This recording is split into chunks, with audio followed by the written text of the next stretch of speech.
दोस्तों, आप कृष्ण भक्त हैं तो हमारे चैनल को सब्सक्राइब जरूर करें। अर्जुन ने भगवान श्री कृष्ण से कहा, मुझे ये जानना है कि अच्छे लोगों के साथ हमेशा बुरा ही क्यों होता है, वहीं बुरे लोग खुशहाल दिखते हैं। अर्जुन के मुंह से ऐसी बातें सुनकर श्री कृष्ण मुस्कुराए और कहा, मनुष्य जैसा सोचता है और महसूस करता है वैसा कुछ नहीं होता है, बल्कि अज्ञानता की वजह से वह सच्चाई नहीं समझ पाता है। भगवान तुम्हारे कर्मों को नजरअंदाज कर रहे हैं, ये बिल्कुल भी सत्य नहीं है। भगवान हमें कब, क्या, किस रूप में दे रहा है मनुष्य को समझ में नहीं आता। मगर आप अच्छे कर्म करते रहे तो भगवान की कृपा हमेशा बनी रहती है। इसलिए अपने अच्छे कर्मों को बदलना नहीं चाहिए, क्योंकि इसका फल हमें इसी जीवन में मिलता है। इसलिए मनुष्य का फर्ज है कि वह हमेशा अच्छे कर्म करते रहें, क्योंकि श्री कृष्ण ने गीता में भी बताया, किसी के द्वारा किया गया कर्म बेकार नहीं जाता, चाहे वह अच्छा हो या बुरा। आप कितने भी अच्छे कर्म कर लो, लेकिन समाज आपके बुरे कार्यों को ही सदैव याद रखता है। इसलिए लोग क्या कहेंगे, ये सोचने से बेहतर है कि आप अपना कर्म करें। जन्म लेने वालों के लिए मृत्यु उसी प्रकार निश्चित है जितना कि मरने वालों के लिए जन्म लेना। इसलिए इस विषय पर शोक मनाना व्यर्थ है। गीता में कहा गया है, जो इंसान किसी की कमी को पूरा करता है वही सही अर्थों में महान होता है। तुम्हारे साथ जो हुआ वह अच्छा हुआ, जो हो रहा है वह भी अच्छा है, और जो होगा वह भी अच्छा होगा। गीता के अनुसार जिंदगी में हम कितने सही हैं और कितने गलत हैं, ये केवल दो लोग ही जानते हैं, एक परमात्मा और एक दूसरी अंतरात्मा। जब तक शरीर है तब तक कमजोरियां तो रहेगी, इसलिए कमजोरियों की चिंता छोड़ो और जो सही कर्म है उस पर अपना ध्यान लगाओ। श्री कृष्ण अर्जुन से कहते हैं, तुम भला क्यों रोते हो? तुमने जो खोया क्या वह तुमने पैदा किया था? आज जो तुम्हारा है वह कल किसी और का होगा, क्योंकि परिवर्तन ही संसार का नियम है। किसी का अच्छा न कर सको तो बुरा भी मत करना, क्योंकि दुनिया कमजोर है लेकिन दुनिया बनाने वाला नहीं। यदि कोई व्यक्ति विश्वास के साथ इच्छित वस्तु को लेकर नित्य चिंतन करता है तो वह जो चाहे वह बन सकता है।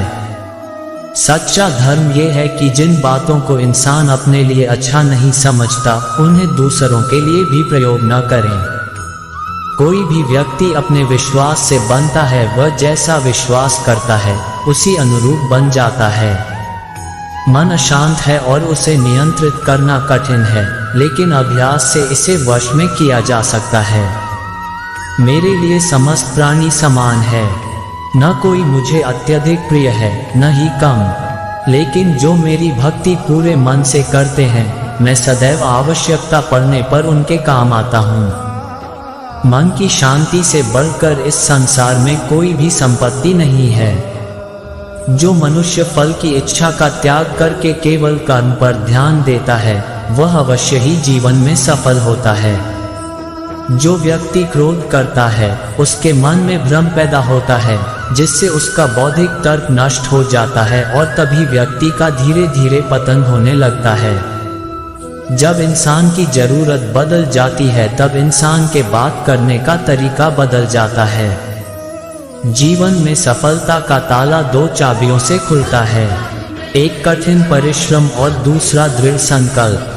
कठिन परिश्रम से बचने के लिए व्यक्ति को भाग्य और ईश्वर की इच्छा जैसे बहानों के बजाय चुनौतियों का सामना करना चाहिए।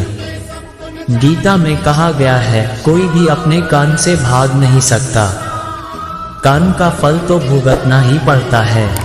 मनुष्य को अपने कर्मों के अच्छे और बुरे फल के विषय में सदैव सोचकर चिंताग्रस्त नहीं होना चाहिए।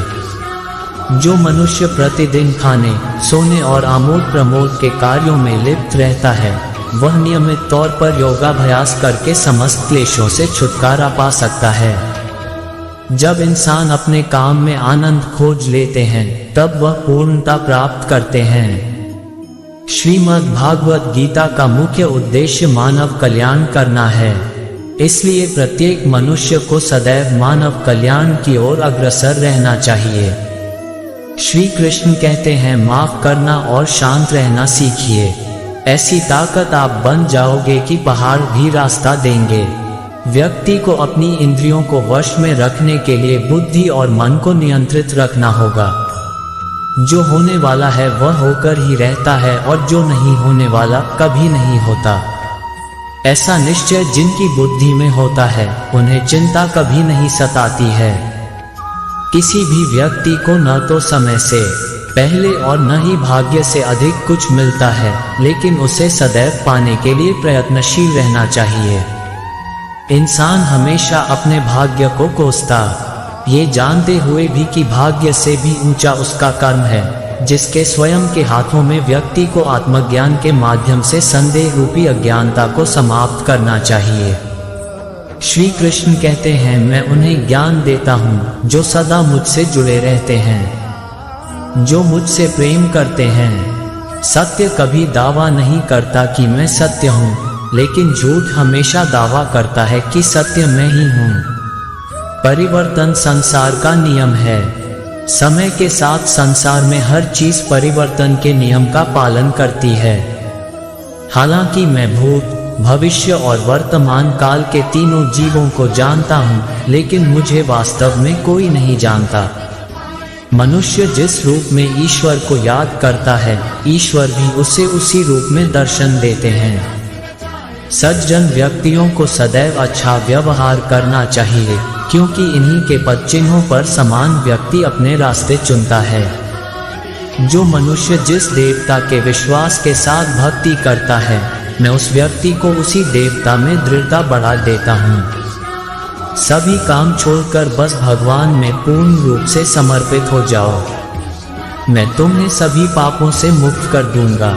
मैं सभी प्राणियों के हृदय में विद्वान हूँ। जो व्यक्ति मृत्यु के दौरान मेरा नाम लेता है, वह सदैव मेरे ही धाम को प्राप्त होता है। तुम बिना किसी कारण के चिंता करते और बेवजह घबराते। तुम तो आत्मा हो जिसे ना तो कोई मार सकता है और ना ही जला सकता है। यही जीवन की सच्चाई है जिसे प्रत्येक व्यक्ति को जानना चाहिए। ना तो ये शरीर तुम्हारा है, ना ही तुम इस शरीर के मालिक हो।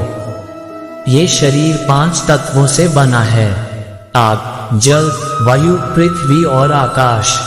एक दिन ये शरीर इन्हीं 5 तत्व में विलीन हो जाएगा। श्री कृष्ण कहते हैं, जीवन में समय चाहे जैसा भी हो, अपनों का साथ बड़ा आवश्यक होता है। सुख हो तो बढ़ जाता है, दुख हो तो बढ़ जाता है। अपनों के साथ समय कब बीत जाता है पता भी नहीं चलता। किंतु सोचिए, यदि आपको ऐसे किसी स्थान पर छोड़ दिया जाए जहां आपका कोई संबंधी न हो, आपका कोई अपना ना कोई मित्र न हो, तो क्या होगा?